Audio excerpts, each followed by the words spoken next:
जी हाँ, नमस्कार। स्वागत है आपका अपनी YouTube channel state knowledge TV Hindi में। जी हाँ, हरियाणा सरकार की तरफ से 4 बड़ी अपडेट आई है, 4 बड़ी घोषणाएं की गई हैं। आप सभी के लिए जान लेते हैं आज शाम 5 बजे 9 जनवरी को इनके बारे में संपूर्ण जानकारी। आगे भी आप हरियाणा सरकार की या हरियाणा सरकार के हर विभाग डिपार्टमेंट की हर खबर जानना चाहते हैं, हरियाणा सरकार की हर घोषणा, नियम, निर्देश, आदेश, योजना और निर्णय और फैसले की जानकारी के लिए स्टेट नॉलेज टीवी हिंदी को सब्सक्राइब जरूर कर लीजिएगा। सबसे पहली और बड़ी अपडेट आई है हरियाणा सरकार की तरफ से। हरियाणा में पुलिस भर्ती के मापदंड में तीसरी बार संशोधन कर दिया है। गृह एवं स्वास्थ्य मंत्री अनिल विज की आपत्ति के बाद गृह विभाग द्वारा किए इन संशोधनों पर एलआर ने भी मोहर लगा दी है। अब 94.5 नंबर के होने वाले रिटर्न एग्जाम में 20% सवाल हरियाणा से संबंधित होंगे। इसके साथ ही सामाजिक आर्थिक मानदंड के तहत योग्य अभ्यर्थी को 2.4 अंक दिए जाएंगे। अगले कैबिनेट मीटिंग यानी फरवरी में भर्ती के नए नियमों पर सरकार भी इन संशोधनों पर अपनी मोहर लगा देगी। दरअसल गृह मंत्री विज ने कांस्टेबल और सब इंस्पेक्टरों के पदों पर होने वाली भर्ती के परीक्षा पैटर्न पर सवाल उठाया था। गृह मंत्रालय की ओर से जारी पैटर्न और भर्ती नियमों में संशोधन की जरूरत बताई थी। साथ ही उन्होंने कहा था कि परीक्षा में हरियाणा से जुड़े पर्सन शामिल किए जाएं, जिससे प्रदेश के युवाओं को फायदा मिल सके। हरियाणा में फिजिकल स्क्रीनिंग टेस्ट पहले होगा। पुलिस भर्ती के लिए गृह विभाग द्वारा तैयार प्रस्ताव को एडवोकेट जनरल कार्यालय और एलआर से मंजूरी मिलने के बाद बीते साल 11 अक्टूबर को कैबिनेट बैठक में लाया गया था। जैसे ही संशोधित भर्ती नियमों की फाइल विज के पास आई तो उन्होंने यह कहते हुए इस पर आपत्ति लगा दी थी कि भर्ती में एग्जाम पैटर्न में हरियाणा से जुड़े प्रश्नों को शामिल नहीं किया गया है। एग्जाम में हरियाणा पर आधारित सवाल जरूर होने चाहिए। इसके बाद फाइल को अगली मीटिंग तक के लिए होल्ड पर रख दिया गया था।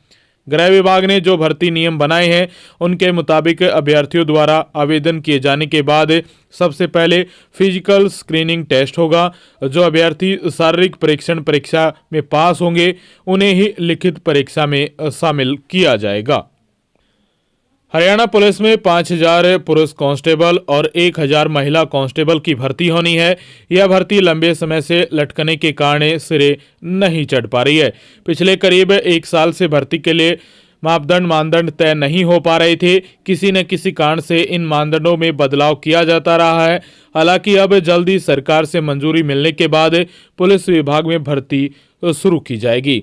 मंत्रिमंडल से संशोधित करवाए गए नियमों में भी खामियां होने के कारण इन नियमों को बदला गया है।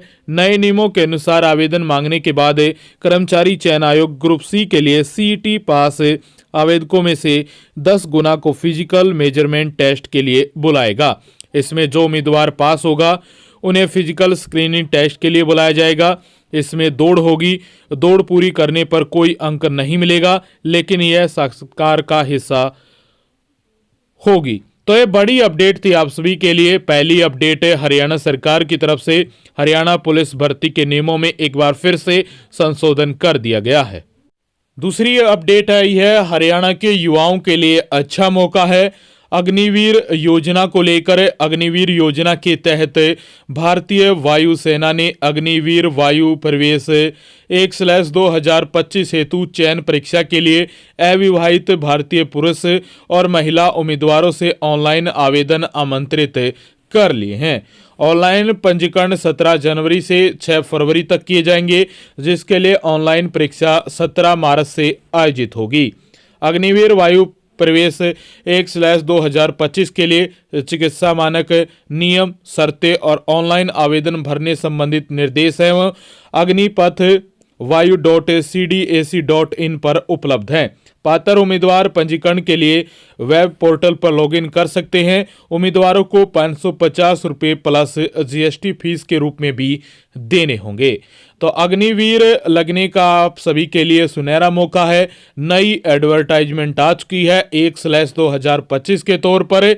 जो भी नियम हैं, शर्तें हैं, मानक हैं, वो ऑनलाइन आवेदन भरने के संबंधी जो भी निर्देश हैं वो अग्निपथ वायु.cdac.in पर जारी कर दिया है। पूरी पीडीएफ, पूरा नोटिस आप चेक कर सकते हैं। पूरी एडवर्टाइजमेंट अग्निपथ वायु.cdac.in की वेबसाइट पर जाकर। तीसरी बड़ी अपडेट आई है हरियाणा के उप मुख्यमंत्री दुष्यंत चौटाला की तरफ से। हरियाणा के यमुनानगर अंबाला में जहरीली शराब कांड से हुई 20 मौतों के बाद सरकार सख्त हो गई है। डिप्टी सीएम दुष्यंत चौटाला ने कहा कि लगातार फैक्ट्री से लेकर दुकान तक शराब की बोतलों के पहुंचने की प्रक्रिया को रिव्यू कर रहे हैं। पंचकुला में एक्साइज एंड टैक्सेशन डिपार्टमेंट की रिव्यू मीटिंग में डिप्टी सीएम दुष्यंत चौटाला ने शराब फैक्ट्री से लेकर गोदाम दुकान तक बोतलें ट्रैक किए जाने के निर्देश हैं वो जारी किए हैं। मीटिंग में उन्होंने डिस्टिलरीज और शराब ठेकेदारों पर लगाए गए जुर्माने की बकाया राशि को भी जल्द से जल्द वसूलने की अधिकारियों को हिदायत दी है। इसके साथ मीटिंग में दुष्यंत चौटाला ने अधिकारियों को सख्त निर्देश दिए हैं कि आबकारी विभाग में राजस्व की चोरी कतई सहन नहीं की जाएगी। डिस्टिलरीज में शराब बनने से लेकर गाड़ी में लोड होने और गोदाम तक पहुंचने में प्रत्येक पॉइंट पर बारकोड की स्कैनिंग होनी चाहिए। और डिप्टी सीएम ने डिस्टिलरीज में फ्लो मीटर लगाने के बारे में भी आज फिर से समीक्षा बैठक की। कहा कि इसमें कई प्रकार की ढिलाई बर्दाश्त नहीं की जाएगी। नियमों की अवहेलना करने वाले कुछ ठेकेदारों पर लगाई गई पेनल्टी के मामले में पूछताछ करते हुए कहा कि बकाया एरियर को जल्द से जल्द रिकवर किया जाए। डीईटीसी से भी फीडबैक लेगा विभाग। दुष्यंत चौटाला ने वरिष्ठ अधिकारियों को निर्देश दिए कि वे ट्रैक एंड ट्रेस समेत अन्य कई तकनीकों के बारे में जिले के डीईटीसी से भी फीडबैक लें और सकारात्मक फीडबैक मिलने पर पूरे स्टेट में लागू किया जा सकता है। हरियाणा की विभिन्न डिस्टिलरीज में से कई देशों को निर्यात किए जाने वाली शराब तथा अल्कोहल के बारे में जानकारी ली और इस संबंध में उचित दिशा निर्देश जारी किए हैं। तो ये बड़ी अपडेट आई थी आप सभी के लिए। तीसरी बड़ी अपडेट थी हरियाणा के उप मुख्यमंत्री दुष्यंत चौटाला की तरफ से आबकारी विभाग को लेकर। चौथी अपडेट आई है आप सभी के लिए। चौथी अपडेट में 3 बड़ी अपडेट आई हैं आप सभी के लिए। पहली अपडेट है हरियाणा में लोकसभा के साथ विधानसभा चुनाव होने की संभावना कम हो गई है। भाजपा ने प्रदेश इकाई को 10 लॉस सीटों पर फोकस के लिए कहा है। प्रदेश में लोकसभा के साथ विधानसभा चुनाव होने की संभावना कम हो गई है। ऐसा इस कारण है कि भाजपा हाईकमान ने राज्य इकाई को संदेश नहीं दिया है और दोनों चुनाव एक साथ होंगे। हालांकि सभी पार्टियां पहले से दोनों चुनाव एक साथ होने को लेकर तैयारियां में जुटी हुई हैं। अब भाजपा ने राज्य में दोनों चुनाव अलग अलग होने पर नई रणनीति बनाना शुरू कर दिया है। इसका बड़ा कारण यह है कि हाईकमान चाहता है कि पार्टी के नेता पहले सभी 10 लोकसभा सीटों पर फोकस करें। 2019 की तरह चुनाव को दोहराना चाहती है बीजेपी हरियाणा में। तो पहली अपडेट आई है चौथी अपडेट में कि हरियाणा में जो चर्चाएं चल रही थी कि लोकसभा के साथ हरियाणा में विधानसभा का भी चुनाव होगा, तो उस पर थोड़ा ब्रेक लगा है और उम्मीद कम है। संकेत मिले हैं, सरकार की तरफ से अपडेट आई है कि चुनाव नहीं होंगे लोकसभा के साथ विधानसभा का हरियाणा में। चौथी अपडेट में पहली अपडेट थी आप सभी के लिए। इसके साथ चौथी अपडेट में दूसरी अपडेट आई है आप सभी के लिए। बरवाला से 29 करनाल में 6 बूथों का बनेगा बरवाला में बस स्टैंड। यात्रियों के बैठने के लिए शेड और बेंच लगाए जाएंगे। बरवाला बस स्टैंड नए साल यानी 2024 में बनकर तैयार हो जाएगा। बस स्टैंड के निर्माण को मुख्यालय की ओर से हरी झंडी मिल गई है। इंतजार खत्म हो गया है लोगों का भी। नया बस स्टैंड 29 करनाल एरिया में बनेगा। इसमें 6 बूथ बनेंगे। बस स्टैंड के निर्माण कार्य की बीएनआर को जिम्मेदारी भी सौंपी गई है। तो चौथी अपडेट में दूसरी अपडेट थी बरवाला से नए बस स्टैंड बनवाने को लेकर।